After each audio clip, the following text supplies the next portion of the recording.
My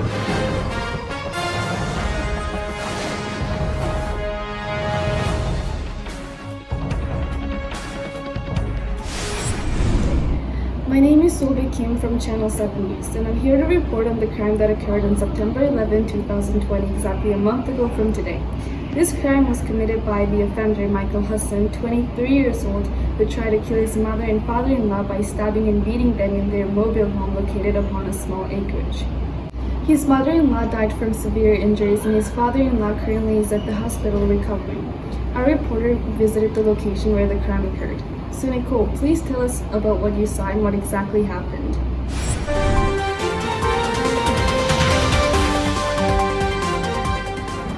Thank you, Solbi. I'm currently reporting from outside of Vancouver General Hospital in the hopes of encountering a witness. Back in September, when I visited the crime scene at 5507 Fleming Street, the view was just devastating. Of course, police got there first, but after crossing the yellow caution tape, I was able to catch a glance of the bloody bedroom and hallway where Mr. and Mrs. Willis were stabbed and beaten. As of today, the trial hasn't started, so we don't have much information on this. But let's go inside and talk to Mr. Willis so he can enlighten us more about the case. Thank you, Nicole. So how is Mr. Willis, one of the victims, doing at the hospital? Is he doing all right? Well, Solbi, why don't we ask him ourselves? Here I have with me Jack Willis, recent victim of the crime committed by Michael Hudson, who is suffering many injuries. Please tell us how you're feeling today. Well, I suffered a fractured skull and a broken arm, as well as many other injuries. And currently I can't see or hear very well. And apart from the cane, I've been informed that I'm making a good recovery. So, yeah. I'm so sorry for your loss. This must be an incredibly difficult time for you and your family. Why do you think Michael would target you or your wife? Wasn't his relationship with your daughter apparently going well? Well, to be honest, I have no idea what could have caused it at all. Michael never did any drugs or drank alcohol, and he was always a gentleman.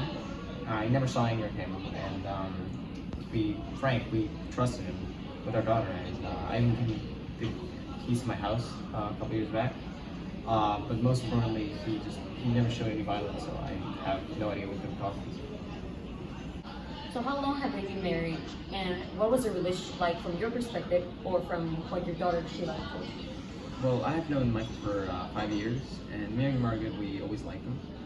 He never demonstrated any anger, and he never forgot Margaret's birthdays, and he was good for Sheila, and he was good to us, so we had no problems with him in the past. Was Michael ever aggressive to you or your family prior to the crime, and did you believe him capable of doing such things? Well, he's never been violent to us, ever. I have no words on how he could have done this. It feels extremely difficult and careful. Mr. Willis, can you please tell us the date and time when Michael attacked you and entered your home? Well, I know it was late at night when I was woken, and it was September 12th, 2020. Could you please also describe or tell us what happened at the incident?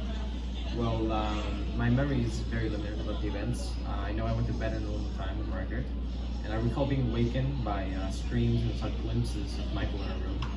He was shouting very angry words, and we were just horrified. And then I remember being smacked across the head and waking up in the hospital with an oxygen tent, all hooked up to machines and bottles. And that's when I was informed about Margaret. In regards to the actual event, my memory, as I said, is very limited. What was your first reaction to Michael doing this? Well, I was very disoriented and confused, and I was also very scared before he knocked me unconscious.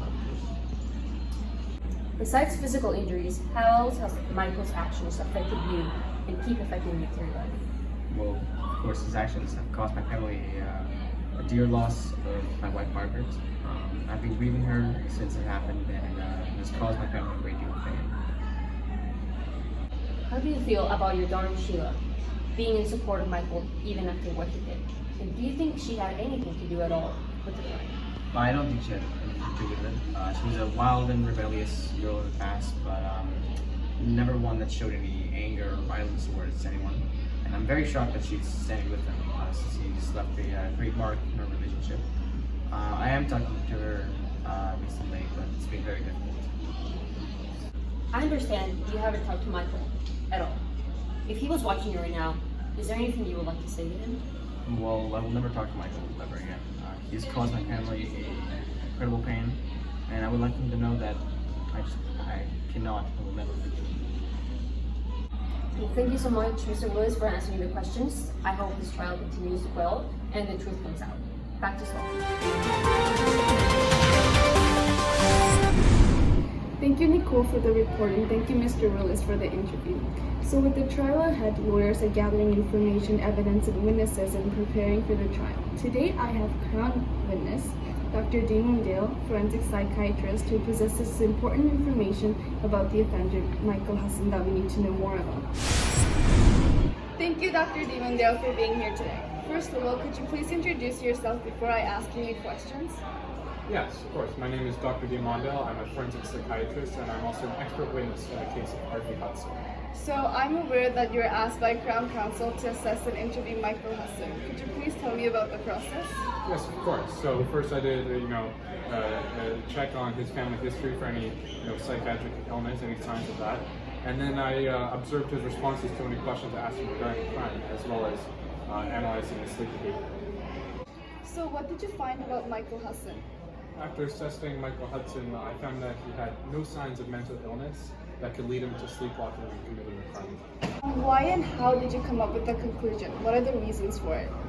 Well, to start, like I said, he showed no signs of mental illness, but notably in this case, for someone to be sleepwalking and do something like this, it's very unlikely because when someone does sleepwalks, they only do things that they would normally consciously do, and this is not normal. Thank you. So I'm curious, are you aware of the defense witness, Dr. J. Tyrone? Yes, I am aware. And have you taken a look at his report? Yes, I have. And what do you think about it? Well, to start, I think their opinion is wrong. I think that they should review their assessment.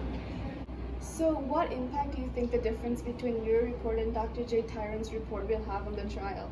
Yeah, of course. I'm aware our clashing opinions are, they have a key role in this case, and they could be the determining factor for the judge and jury's decision. So as a doctor, what would you recommend Michael Hassan to do or go through, or what can he do at this point so that he doesn't show any more violent behaviors? Well, I believe he should be entered into a treatment facility where he can be monitored, and see if he repeats his violent acts. And if he passes the necessary evaluations, he can be released after some time. So one last question before I finish your interview. As an associate of Canadian Institute of Forensic Psychiatry, do you think people with mental illnesses are criminally responsible for their actions? Well, personally, I think anyone with a mental illness that takes control of their consciousness should not be found guilty because they have no control for their actions. Thank you so much, Dr. Damon Dale, for kindly answering the questions. Thank you. Back to the reporter. Nicole left the hospital and is now at the Vancouver Police Department to speak to another witness. I'm reporting from outside the Vancouver Police Department in Canby and West 5th Street in the hopes of encountering our new witness, Constable Kramer. Let's hope that she can fill in the blanks about this ongoing case. Let's go inside and talk to her. First of all, Constable Kramer, how long have you been working for the police department? Yeah, I've been working for the Vancouver Police Department for 24 years now. So would you say you have a great amount of experience on this type of murder cases? Unfortunately, it is the sad reality that I have experienced many murder cases. Well, I'm sorry to hear that. As for the crime we are investigating today, I mentioned that you were the first one that was contacted by the accused. So can you tell me please when and where did he contact you? I was just doing my regular night shift at the detachment when I heard a banging on the door, and it was a man I knew as Michael Hudson. He started confessing right on the spot once I opened the door. What did Michael say to you?